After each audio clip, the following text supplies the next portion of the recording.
Hi friends, welcome to Tasty Kitchen. ഇന്നൊരു pudding ആണ്. ഇത് ഒരു 3 ലെയർ പുഡിംഗ് ആണ്.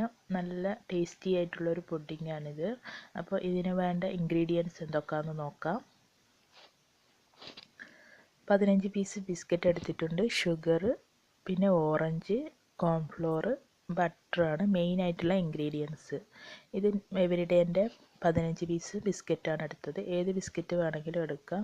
ഓറഞ്ച് ജ്യൂസാക്കി എടുക്കണം. ഓറഞ്ചിലേക്ക് ആവശ്യമുള്ള പഞ്ചസാര ചേർത്ത് ജ്യൂസാക്കി എടുത്തിട്ടുണ്ട്. ഇതിപ്പോൾ ഒരു ഗ്ലാസ് ഓറഞ്ച് ജ്യൂസാണ്. അപ്പോൾ ഇതിലേക്ക് ഒരു സ്പൂണ് കോൺഫ്ലോർ ഇട്ട് നല്ലപോലെ മിക്സാക്കി കൊടുക്കാം. നല്ലപോലെ കട്ട കെട്ടാതെ വേണം മിക്സാക്കി കൊടുക്കാൻ. മിക്സ് ചെയ്ത് വെച്ച ഓറഞ്ച് ജ്യൂസ് ഒരു പാനിലേക്ക് ഒഴിച്ച് ഇത് കുറുക്കിയെടുക്കണം. അപ്പോൾ നല്ലപോലെ കട്ട കെട്ടാതെ വേണം മിക്സ് ചെയ്തെടുക്കാൻ.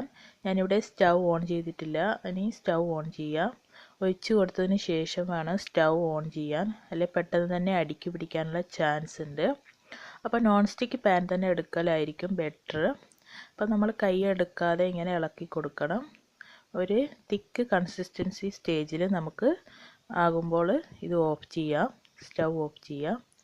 അപ്പം ഞാൻ ഇവിടെ 2 ഗ്ലാസ് ഓറഞ്ച് ജ്യൂസ് എടുക്കുകയാണെങ്കിൽ അപ്പോൾ 2 സ്പൂണ് കോൺഫ്ലോർ ഇട്ട് കൊടുക്കണം. അപ്പോൾ ആണ് ഇത് തിക്കായി വരുള്ളൂ. ഇവിടെ ഇപ്പം ഞാനിവിടെ 1 ഗ്ലാസ് ഓറഞ്ച് ജ്യൂസ് എടുത്തിട്ടുള്ളൂ. അപ്പോൾ 1 സ്പൂണ് കോൺഫ്ലോർ ചേർത്ത് കൊടുത്തിട്ടുണ്ട്. അപ്പോൾ ഇത് നല്ലൊരു തിക്കായി വരുന്നത് വരെ ഇങ്ങനെ കൈയെടുക്കാതെ ഇളക്കി കൊടുക്കണം.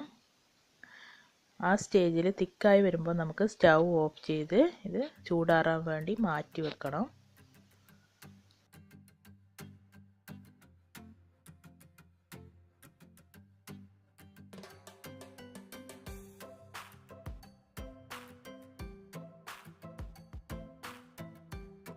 സ്റ്റൗ ഓഫ് ചെയ്ത് നമുക്കിത് ചൂടാറാൻ വേണ്ടി മാറ്റി വെക്കാം. നേരത്തെ എടുത്ത് വെച്ച ബിസ്ക്കറ്റ് ഒന്ന് പൊടിച്ചെടുക്കണം. മിക്സിയുടെ ജാറിലിട്ടിട്ട് ഒന്ന് പൊടിച്ചെടുക്കാം. പൊടിച്ചു വെച്ച ബിസ്ക്കറ്റിലേക്ക് 2 സ്പൂൺ ബട്ടർ ചേർത്ത് കൈകൊണ്ട് നല്ലപോലെ ഒന്ന് മിക്സാക്കി കൊടുക്കാം.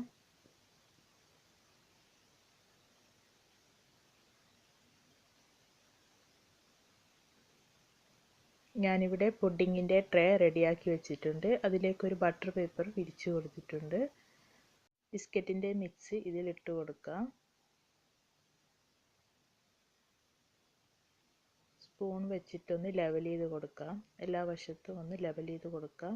നല്ല പ്രസ് ചെയ്ത് വേണം ലെവൽ ചെയ്ത് കൊടുക്കാൻ.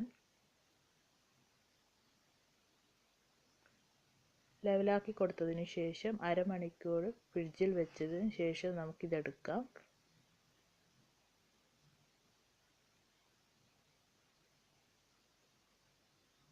ഇപ്പോൾ അരമണിക്കൂർ കഴിഞ്ഞ് ഫ്രിഡ്ജിൽ നിന്ന് എടുത്തതാണ്. ഇതിൻ്റെ മുകളിൽ നേരത്തെ നമ്മൾ കുറുക്കി വെച്ച ഓറഞ്ചിൻ്റെ മിക്സ് ഇതിൽ ചേർത്ത് കൊടുക്കാം. ഇതിപ്പോൾ നല്ലപോലെ ചൂടാറിയിട്ടുണ്ട്. അരമണിക്കൂർ ഫ്രീസറിൽ വെച്ചതിന് ശേഷം നമുക്ക് ഇതെടുക്കാം. അപ്പോൾ ഇതിപ്പോൾ അരമണിക്കൂർ കഴിഞ്ഞതിന് ശേഷം ഞാൻ എടുത്തതാണ്. സെറ്റായി വന്നിട്ടുണ്ട്. ഇതിൻ്റെ മുകളിൽ വിപ്പിംഗ് ക്രീം ആക്കി കൊടുക്കണം. അപ്പോൾ ഞാനൊരു പൈപ്പിംഗ് ബാഗിൽ വിപ്പിംഗ് ക്രീം ആക്കിയിട്ടാണ് ഇതിൻ്റെ മുകളിൽ ആക്കി കൊടുക്കുന്നത്. അപ്പോൾ ഈ ഒരു സ്റ്റെപ്പ് നിങ്ങൾക്ക് വേണ്ടെങ്കിൽ സ്കിപ്പ് ചെയ്യാം.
സെറ്റാകാൻ വേണ്ടി ഫ്രിഡ്ജിൽ വെച്ചതിന് ശേഷം ഞാൻ എടുത്തതാണ്.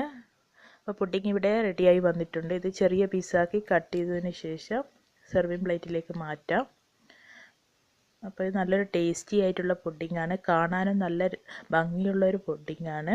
3 ലെയറായിട്ട് കാണാനും ബിസ്ക്കറ്റും ഓറഞ്ചും വിപ്പിംഗ് ക്രീമൊക്കെ ഉള്ളത് കൊണ്ട് നല്ല ടേസ്റ്റി ആയിട്ടുള്ളൊരു പുഡിങ്ങാണ്. അപ്പോൾ നിങ്ങൾ തീർച്ചയായും ഇത് ട്രൈ ചെയ്ത് നോക്കണം. അപ്പോൾ എൻ്റെ വീഡിയോ ഇഷ്ടമായാൽ നിങ്ങൾ ലൈക്ക് ചെയ്യണം, ഷെയർ ചെയ്യണം. സബ്സ്ക്രൈബ് ചെയ്യാത്ത കൂട്ടുകാരുണ്ടെങ്കിൽ സബ്സ്ക്രൈബ് ചെയ്യണം. Thanks for watching.